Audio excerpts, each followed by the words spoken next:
Let's talk about something that impacts, well, pretty much all of us. How being constantly connected to the internet is literally changing the way our minds work. We're going to dive into everything from our ability to focus to how we even remember things anymore.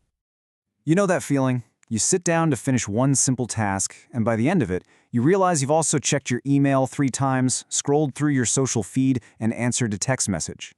If you feel kind of mentally foggy sometimes, or like your focus just isn't what it used to be, you are definitely not alone. It's a signature feeling of our digital age. So, to really get a handle on what's going on, scientists have a term for it: cybercognition. And this isn't about the tech itself, the wires and servers. No, it's about the psychological space we all live in online. It's the study of how our minds actually operate in this new digital world. And frankly, what they're finding is pretty eye-opening. Okay, first up, let's talk about attention. If you find it nearly impossible to just focus when you're online, listen up. It's probably not a personal failure. It's not a lack of willpower. It turns out, you are in a constant, invisible battle for your own attention. And the entire online world is basically designed to win. A lot of us, myself included, like to think we're amazing multitaskers. We pride ourselves on juggling a million things at once. But the research? Oh, it is crystal clear. For the human brain, true multitasking is a complete myth. Our brains just don't do it. So here's the deal. We feel like we're running multiple programs at the same time, in parallel, like a computer. But what's really happening under the hood is that our brain is just frantically switching its focus from one thing to another and then back again and again. And all that rapid-fire switching, it comes with a serious cost. And these costs are huge. Every single time your brain switches gears, you lose a little bit of cognitive juice. This means you don't learn things as deeply, you make way more mistakes in your work, and get this, it makes you even more likely to get pulled away by the next distraction. It can even cause something called inattentional blindness, where you literally don't see something that's right in front of your face. And yeah, it just skyrockets our stress levels. A great way to picture this is to think of your brain as having an air traffic controller. Its official name is the Executive Attention System. Its whole job is to manage your main goal, let's say writing a report, and to wave off all those incoming distractions. The problem is, online, it's like 100 unauthorized planes are trying to land every single minute. It's chaos up there. Researchers connect this directly to that classic marshmallow test. You know the one, a kid can have 1 marshmallow right now, or wait and get 2 later. Well, the internet is basically a giant table piled high with an infinite supply of digital marshmallows. Deep, focused work, that's the second marshmallow. But that quick, satisfying hit from a new video or a social media notification, that's the one that's right there, begging to be eaten now. So you might think, okay, people who multitask all the time must get really good at it, right? Practice makes perfect. But the research shows the exact opposite. It's wild. Heavy multitaskers are actually worse at filtering out irrelevant stuff. It's like their air traffic controller has just thrown its hands up and walked off the job, letting any and every distraction land on the runway. And it's not just our attention getting a major overhaul, our whole relationship with memory is going through a massive transformation, and you can thank search engines for that. There's a cool psychological term for this: transactive memory. It's basically the idea that we offload information to outside sources.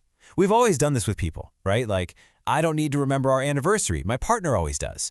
But now, we treat Google like it's a part of our brain's social network. This all leads to a really fascinating and kind of weird side effect. Our brains have figured out that it's way more efficient to remember the pathway to the information, like what you typed into the search bar, than it is to remember the actual fact itself. We don't store the data anymore, we just store the data's address, because we trust that Google will always be there to look it up for us. So what kind of information are we still keeping in-house? Well, it seems like our brains are prioritizing the personal stuff, the autobiographical memories. Psychologists call this episodic memory. It's the stuff that makes you, you. Meanwhile, all that factual, semantic memory, things like historical dates or capital cities, that's the stuff we're increasingly outsourcing to the digital cloud. And the very design of the web can make it harder to learn.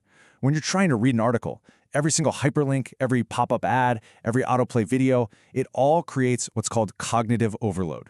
It overwhelms your working memory. Think of it like your brain's RAM, which makes it way, way harder to actually save that information into your long-term storage. So, let's recap. We're constantly distracted, and we're not remembering things very deeply. How on earth do we decide what to actually trust online? Well, it turns out we take shortcuts, a lot of them. These shortcuts are called heuristics. Look, there's a basically infinite amount of information out there. Our brains can't possibly do a deep critical analysis of every single website we visit. So, to save energy, we rely on these quick and dirty rules of thumb to make snap judgments about whether something is credible or not. And here are some of the biggest shortcuts our brains use, kind of like a rapid-fire checklist. The reputation heuristic. Do I recognize this name? Is it famous? The endorsement heuristic. Are a lot of other people sharing this? The expectation violation heuristic. Wait, does this website look super unprofessional or have a million typos? And a big one, the persuasive intent heuristic. Is this a real article or is it just trying to sell me something? Okay, I know, this all might be sounding a little bleak, but it is not a lost cause. The really cool part is that the research doesn't just point out the problems, it also points towards some powerful, practical ways we can start to take back control of our own minds. The good news is, our focus is like a muscle. We can train it. Research suggests a few simple but really effective strategies.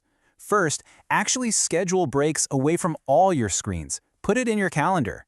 Second, try to gamify boring tasks. Turn them into a game to make them more engaging. And third, and this is a big one, learn to truly value your unplugged time. Let your brain just be.